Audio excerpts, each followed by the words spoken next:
Bienvenidos y bienvenidas, soy José González y hoy vamos a tomar un café con Aristóteles.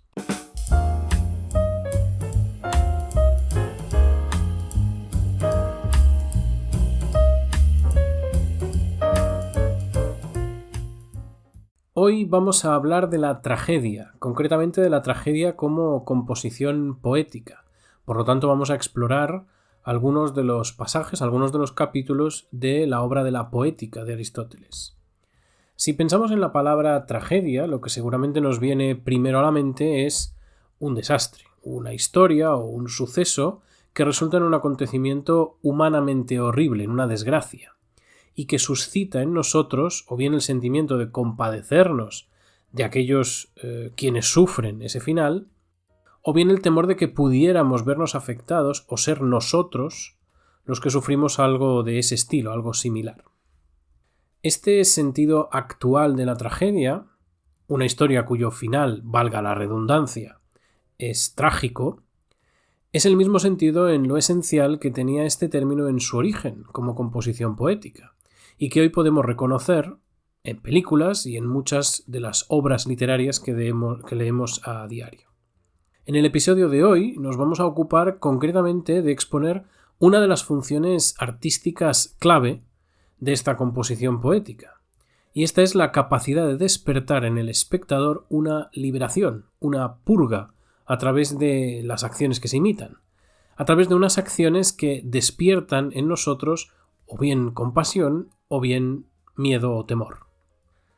La tragedia, por tanto, la vamos a enfocar nosotros aquí casi como una medicina del alma, algo que nos permite liberar un peso emocional muy grande. Y por consiguiente hablaremos de una función que reivindica el arte como algo extremadamente necesario para el ser humano. Una fuente de ocio, pero también de crecimiento. Vamos a verlo.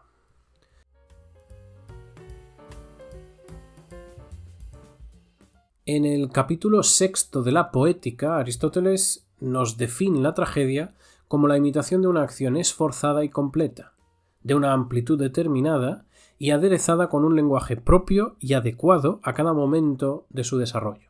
Además nos señala que, y esto es tal vez una de las cosas más importantes de la tragedia, nos señala que esta composición se centra en los caracteres de los personajes, que a través de las acciones que realizan suscitan compasión o temor en el espectador, llevando a cabo el famoso proceso de la catarsis.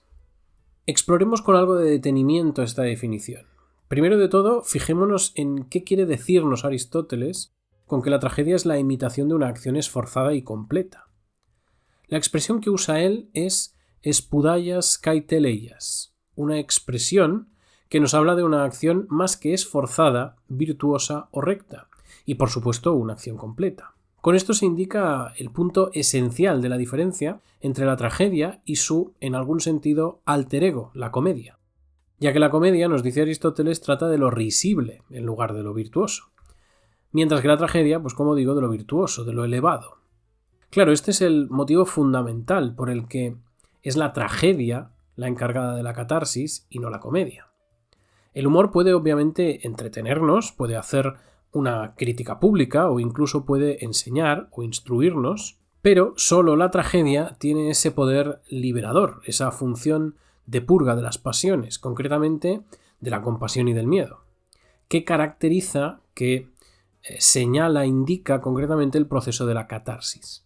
En otras palabras, la comedia puede ser instructiva, puede ser entretenida e incluso puede ser políticamente comprometida, pero no despierta la pasión, es decir, no nos mueve a compadecer, a compadecernos en sentido estricto, ni muchísimo menos nos mueve al temor.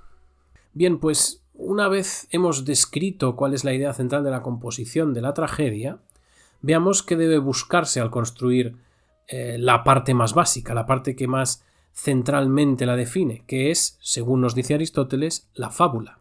En primer lugar, aclaremos algunas cosas importantes que debemos tener presente acerca de la fábula, de la naturaleza de la fábula. La fábula es el conjunto de hechos y acciones que componen la obra, algo a lo que Aristóteles se referirá como el alma o el principio de la tragedia. O sea, la fábula es aquello sin lo cual la tragedia simplemente pues no es posible.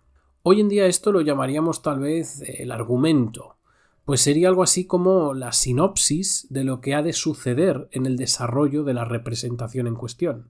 La fábula de una tragedia debe tener, para ser completa, 3 partes: el principio o arjé, el medio o meson y el fin o teleuten. Esto es a lo que se refiere el autor con que la acción que imita la tragedia es completa y entera. O sea, que tiene un inicio, que tiene un desarrollo medio y que tiene un final, un desenlace, y que la obra en su conjunto se entiende y se explica por sí misma. O sea, que es coherente, como una pieza única. La buena composición de la fábula, así como la correcta magnitud de los hechos, es decir, que la acción ocupe el tiempo que debe ocupar, es clave, ya que la belleza consiste precisamente en el orden, por lo que una tragedia bella será siempre una tragedia debidamente ordenada. De hecho, esto es algo obvio, suele gustarnos aquello que podemos entender, y el orden es un factor clave para que algo sea inteligible, para que algo lo podamos entender. Por ello, precisamente por ello, la tragedia bella es la tragedia ordenada, y por consiguiente la tragedia ordenada es aquella que se refiere a un principio, a un medio y a un fin, que son fácilmente identificables. En cuanto a esto, la correcta extensión de la tragedia depende, y abro comillas, de la magnitud en que, desarrollándose los acontecimientos de sucesión verosímil o necesaria, se produce la transición desde el infortunio a la dicha o desde la dicha al infortunio. Vamos, que el criterio de extensión de la fábula consiste en encontrar qué sucesión de acciones y hechos hacen verosímil la narración de la historia. Podríamos decir, con ánimo de resumir a Aristóteles, que lo que nos quiere decir el autor es que la extensión depende de una narración que sea creíble, o sea, que sea verosímil, y que sus hechos se sucedan necesariamente unos de otros, sin hacer saltos u omisiones extrañas o sucesiones inexplicables entre unas escenas y otras. Y por supuesto, este criterio excluirá el alargamiento o el acortamiento artificial de la fábula que es tan común en obras de una calidad cuestionable. Esta verosimilitud, por tanto, se inviste como el criterio fundamental de la tragedia. El criterio fundamental en lo que se refiere a la construcción de la fábula. Y este tiene, digamos, pues unas coordenadas o unos parámetros concretos para adaptarla al texto de la obra. Aristóteles nos dice a tenor de ello lo siguiente, de nuevo os abro comillas. Ni los hombres virtuosos deben aparecer pasando de la dicha al infortunio, pues esto no inspira ni temor ni compasión, sino repugnancia, ni los malvados del infortunio a la dicha, pues esto es lo menos trágico que puede darse, ya que carece de todo lo indispensable, pues no inspira simpatía, ni compasión, ni temor. Ni tampoco debe el sumamente malo caer de la dicha en la desdicha, pues tal estructuración puede inspirar simpatía, pero no compasión ni temor, ya que aquella se refiere a quien no merece su dicha y éste al que nos es semejante. La tragedia, como dijimos, debe inspirar en la audiencia compasión o temor. Y en este párrafo Aristóteles nos da algunos consejos, como hemos podido leer, acerca de qué evitar a este respecto en relación con los personajes. Nos dice concretamente que el individuo virtuoso no debería caer de la fortuna al infortunio, porque esto no nos produce ni compasión ni temor, sino rechazo. Nos dice también que los malvados, y los distingue de los sumamente malvados, estos malvados no deben ir del infortunio a la fortuna, porque, según nos dice el autor, esto no provoca compasión o temor, sino que también produce un rechazo por ser algo inmerecido. Los malos, en principio, no sentimos que merezcan ir del infortunio a la fortuna. Y en tercer lugar, los malvados, los más malvados, aquellos que llaman los sumamente malvados, no deben caer sin más de la fortuna al infortunio, porque corremos el riesgo de sentir simpatía por ellos, cuando lo que debe despertarse es compasión o temor. En definitiva, para despertar compasión, uno debe considerar que aquel que sufre la caída al infortunio no lo merece. Y para inspirar temor, uno debe reconocerse como similar a quien sufre. Es decir, debe ver esa caída como un riesgo potencial posible para sí mismo. Este ejercicio casi de empatía, o más bien de simpatía, es necesario para la catarsis, puesto que sin reconocimiento, sin identificación con la acción, con el personaje, no hay liberación, porque la acción que libera debe percibirse como próxima. Si contemplamos acciones que nos son muy extrañas o muy ajenas, no somos capaces de compadecernos. Si pensáis en alguna película o en alguna obra que hayáis leído recientemente, seguro que os será fácil identificar momentos, casos de este tipo, identificar concretamente este sentimiento. Seguro que os habéis puesto a veces en la piel del protagonista de alguna película, de alguna historia, y habéis pensado cómo reaccionaríais vosotros en tal situación o qué sentiríais en tal situación, cuál sería vuestra percepción, vuestra experiencia en ese caso. Esa simpatía es lo que busca despertar la tragedia. Esa empatía es lo que busca despertar. Y es una empatía especial, ya que, como es obvio, podemos empatizar también con personajes de otros géneros, de obras de otros géneros. Es decir, nada nos impide, por ejemplo, empatizar con el personaje de una comedia. Sin embargo, la empatía propia, necesaria para la catarsis, y ya os remarco que usar el término empatía en este contexto no es probablemente la mejor opción, es específicamente sobre la compasión, esa empatía, digamos, sobre la compasión y el temor. Es una empatía que nos hace sentir esas pasiones y luego nos libera de ellas. Y en este sentido es una experiencia que tiene algo de especial y distinto a la que podemos tener, por ejemplo, cuando empatizamos con el personaje de una comedia. Este punto tal vez se entienda mejor a través de la descripción del personaje intermedio, de lo que Aristóteles llama el personaje intermedio. Un personaje que para Aristóteles es el más adecuado para la tragedia. Aristóteles escribe lo siguiente, de nuevo abro comillas. Y se halla en tal caso el que ni sobresale por su virtud y justicia, ni cae en la desdicha por su bajeza y maldad, sino por algún yerro, siendo de los que gozaban de gran prestigio y felicidad. O sea que para Aristóteles el personaje más adecuado, más equilibrado, es aquel que sin sobresalir mucho en virtud es reconocido por los demás como alguien recto y es además feliz. Y que al cometer algún tipo de error, algún yerro, su suerte le hace transitar hacia la desgracia. El hecho de que este personaje sea el intermedio y sea precisamente el más adecuado, lo convierte al mismo tiempo en el que mejor representa ese criterio de verosimilitud que definía la fábula de la tragedia, la estructuración de los hechos y de las acciones en la tragedia. Y esto es porque la mayoría de nosotros nos encontramos en este espectro, o sea, no solemos ser ni los más malvados de todos, ni los más virtuosos y rectos, sino que normalmente somos, pues, lo que intuitivamente entendemos como buenas personas, pero buenas personas que cometen a veces errores y que a veces esos errores pueden hacer cambiar su propia suerte. La fuerza de este personaje intermedio, es precisamente esta, que consigue la máxima identificación o reconocimiento con el espectador, y así permite percibir la trama de la tragedia como algo verosímil, o sea, como algo que podría estar pasándole a él mismo, al espectador mismo.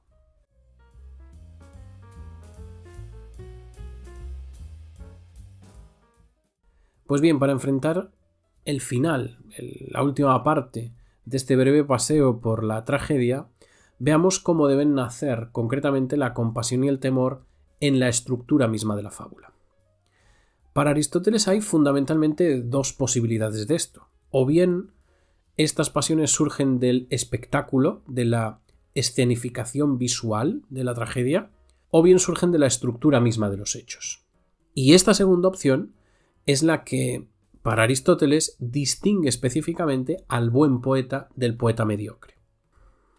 Como es la historia misma, la que debe despertar el temor o la compasión en el espectador, Aristóteles nos dice que una buena tragedia es aquella capaz de despertar estas pasiones, la compasión y el temor, aunque solo se esté oyendo la obra, aunque solo nos la estén leyendo.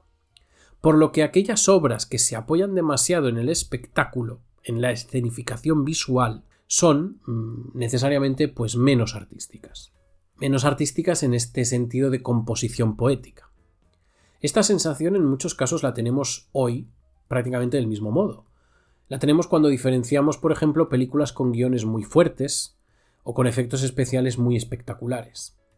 Normalmente juzgamos como superiores a aquellas películas con mejores guiones, con guiones más complejos, más elaborados, aunque su producción visual, su efecto especial, sea más flojo. Y lo hacemos frente a grandes producciones visuales que en muchos casos pueden dejarnos una sensación de historia vacía o de historia insustancial por la debilidad de su guión, por la debilidad en este caso de su fábula. ¿Cuáles son, por tanto, y definitivamente las acciones que para Aristóteles despiertan la compasión y el temor? Las acciones que se deben desarrollar en la fábula y que despiertan definitivamente la compasión y el temor. Pues estas acciones, la acción inspiradora de la catarsis, es lo que el autor llama lance patético, y se refiere a una acción chocante, dolorosa o destructora que conmueve al espectador y que lo hace por su propia naturaleza. Acciones de este tipo son, por ejemplo, la escenificación de muertes, que es en general lo propio del desenlace de una tragedia. Sin embargo, aquí hay también normas. No solo inspira la catarsis la escenificación, por ejemplo, de una muerte, sino que la inspira en mayor o menor medida, de una mejor o peor manera, según el modo como esto se haga. El peor modo para desarrollar un lance es aquel en el que se está a punto de ejecutar la acción, pero no llega a ejecutarse. Y esto es obvio, pues si no hay acción, no hay lance y por ende no hay final trágico.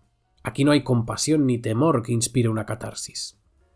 Por otro lado, se puede ejecutar la acción a sabiendas de lo que se hace y a sabiendas de lo que se provoca, del efecto de la acción, y esto sería un desarrollo, digamos, mediocre en el sentido de normal, de medio, de una tragedia, digamos, al uso. Y por último, según Aristóteles, el mejor desarrollo, lo que hace que una tragedia sea la mejor tragedia, la mejor composición poética, es aquella en la que el lance patético consiste en darse cuenta de la acción y de sus implicaciones una vez la acción ya se ha realizado. Como por ejemplo nos cita Aristóteles el caso de El Edipo de Sófocles, obra en la que Edipo se da cuenta de que Iocasta, la mujer con la que se acaba de casar, es su madre una vez se ha casado con ella, no antes.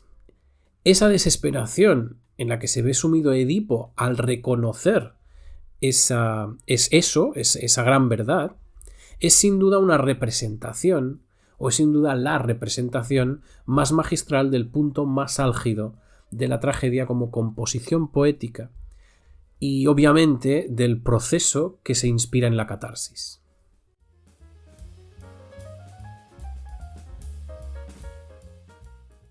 Y con esto terminamos nuestra primera aproximación a la tragedia, una composición poética que hoy gozamos y componemos de un modo prácticamente idéntico a como se hacía en tiempos de Aristóteles.